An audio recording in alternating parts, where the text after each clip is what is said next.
Today I'm going to talk about my ideation for developing a play environment for kids with a biomimetic approach. So my design statement is that I had to design a indoor or outdoor play equipment for kids which they can ride on for the age group of 5 to 12 years of age.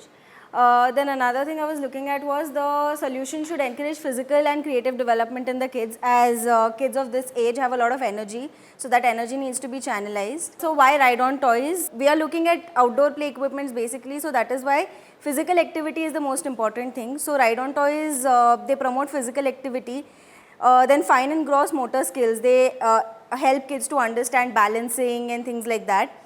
Then they teach rules also, so that is very important, like how you should pedal to move forward. Then wide vocabulary, independent play, spatial awareness, exploration and adventure and other such things. This also involves group play as well. This was a case study of all the equipments that we had seen initially. So I wanted to do something different from what we've already seen in the playgrounds. So these were initial concepts that I was working on.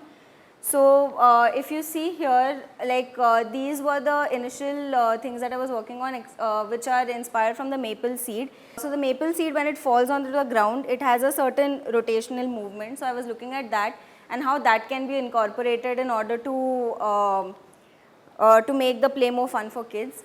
Then another thing was using mushroom as an inspiration. So these were just protrusions where kids could jump onto it to incorporate physical activity. This was again inspired from mushrooms with spring below that, so that when the kids jump on it, it also enhances balance and it also gives them a good motion to move forward and things like that.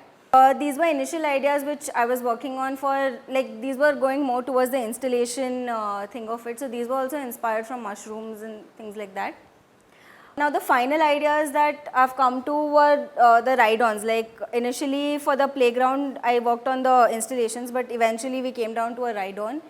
So the physical motion of the animals is what I was trying to capture. So here I'm trying to see, like when the grasshopper moves, the most important thing that it gives the push is the back foot of the grasshopper. So in this, that is what I'm trying to incorporate. So this is a ride-on which with the foot of the grasshopper will move due to the cam movement here. So the kid can sit on it and move around, and simultaneously this foot will also move. Similarly in the gorilla I'm using the same function. This is a tortoise, so when the tortoise is upside down it cannot get up, and it has this rotational movement. So here I wanted to incorporate that rotational movement. So using ball bearing, we can have that free rotation movement, so when the kid is sitting on it, it can rotate. Then here again, this was another ride-on that I was thinking of. It is just a normal rabbit form with tires on it to move. The tail and the head will move due to the cam and crank mechanisms. Then this is the creepy crawly. This was a lizard. So here, this was a small thing that I had done. So if you place it on the table, like if you place it on a flat surface, it will rotate and the limbs move. So this is one of the final ideas that I'm planning to work on. So these two ideas are the ones that I'm going to choose one of these. This was a hoppet. So this mechanism is basically, you have a thing installed like this and the kid sits on it. This is a ride-on and it moves. So you can have this thing and the kid can keep moving forward, and these limbs are the ones that are going to be fixed with other rods. So they also incorporate the movement of the limbs, which is up and down. So it is a fun motion for the kid while the kid is sitting on it.